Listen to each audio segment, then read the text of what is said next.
We have talked about carbon's ability to bond with itself and other molecules. This ability is what makes life possible. Here we are going to really dig into this bonding ability of carbon and outline some of the basic structural forms and shapes that carbon bonds can make. Carbon has 4 valence electrons and can participate in 4 single bonds, 2 double bonds, and rarely in triple bonds, but we won't deal with that here. Here are some 3-dimensional models of carbon bonding to itself.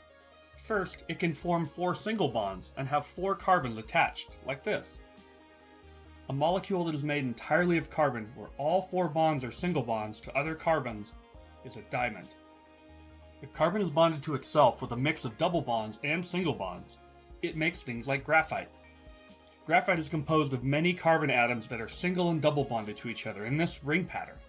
Carbon can also single bond to itself in a line and have other atoms, like hydrogens, take up the rest of the bonds.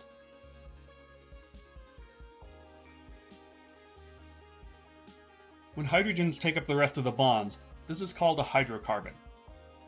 Hydrocarbons can undergo a combustion reaction like we've seen before.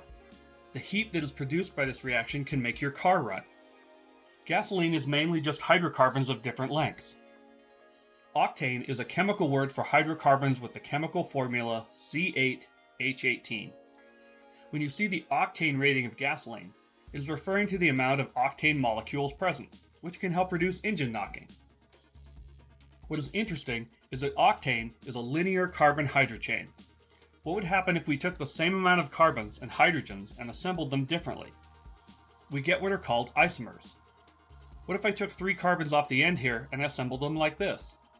This is called isooctane, or in fancy language, 2,2,4-trimethylpentane.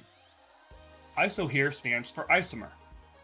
Isomers are what you get if you rearrange a molecule without adding anything or removing anything.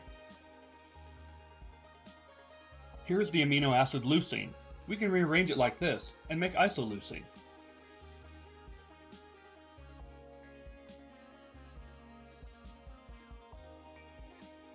This reveals the fantastic diversity of shapes that carbon can form, with itself and with other atoms. Let's add in some double bonds. If we take octane, we can add a double bond in the middle, and we get a different molecule with the fancy chemical name 2-octene. That just means that the octane with a double bond at the second position. We can add any number of double bonds and get a whole mess of different structures. What is important is that the double bonds change the shape of the resulting molecule. Carbon chains with 5 and 6 carbons often form rings. It's crazy how many different ring forms carbon can take. Cyclohexane is a hydrocarbon ring with 6 carbons. If we throw in alternating double bonds, we get benzene. A 5-carbon ring looks like this. It is not as important that you remember the specific names of all these shapes right now. What is important is that you understand how single and double bonds between carbons affect structure.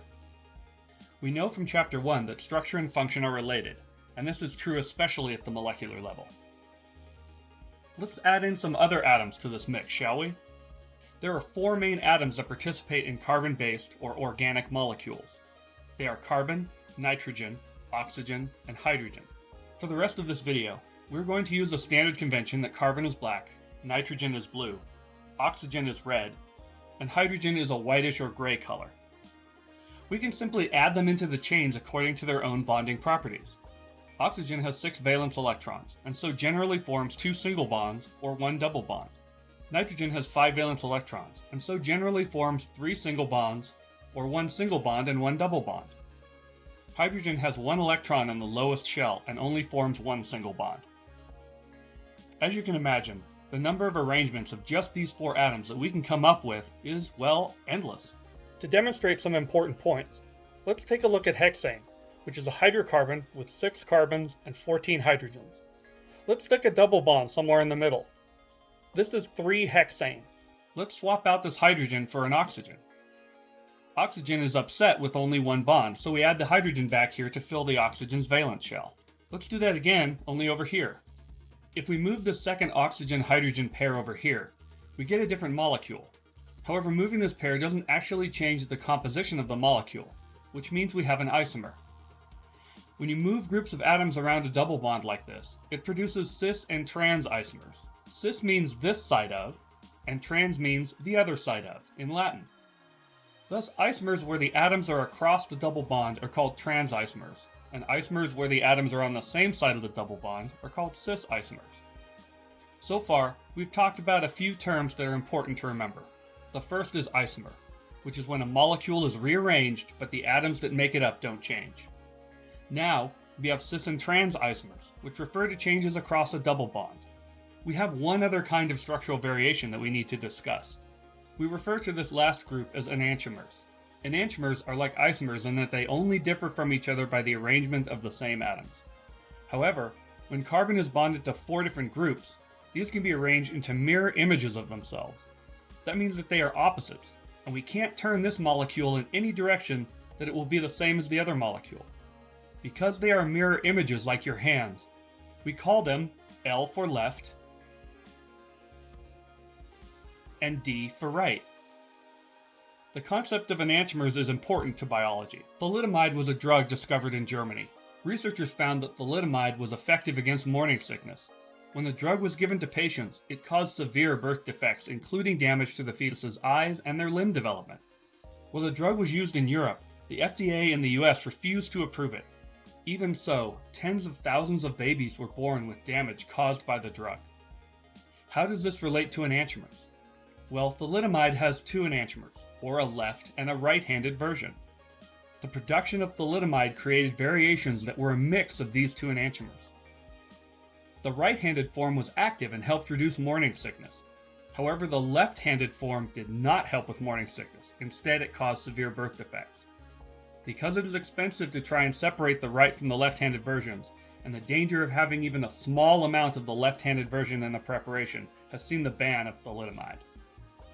Having looked at how carbon bonds can create a large variety of structures, we're going to talk about the chemistry of a few functional groups.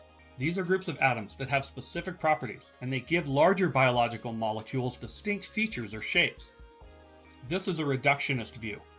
We're going to look at the pieces that help make up larger structures to understand their contribution to structure and function. These groups are the hydroxyl group, the carbonyl group, the carboxyl group, the amine group, the sulfhydryl group, the phosphate group, and the methyl group.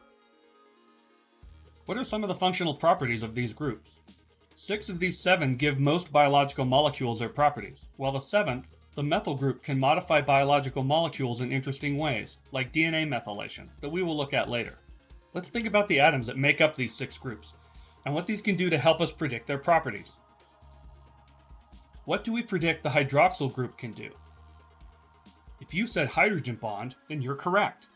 The hydroxyl group has an electronegative oxygen attached to a hydrogen. Thus, it can hydrogen bond with other molecules when it is part of a larger structure, like glucose, which we saw before. What about the carboxyl group? Can we look at its structure and predict something about it? It is a hydrogen attached to 3 atoms that are more electronegative.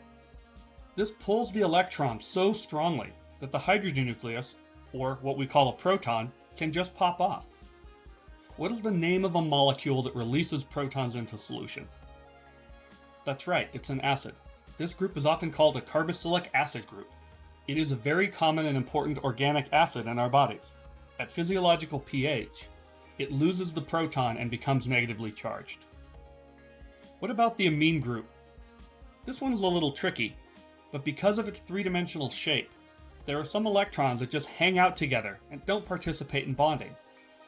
This selection of negative charges often picks up a proton out of solution, and thus makes a positively charged molecule. What do we call a molecule that removes protons from solution? Yep, the amino group is a base. At physiological pH, it is mostly protonated and positively charged.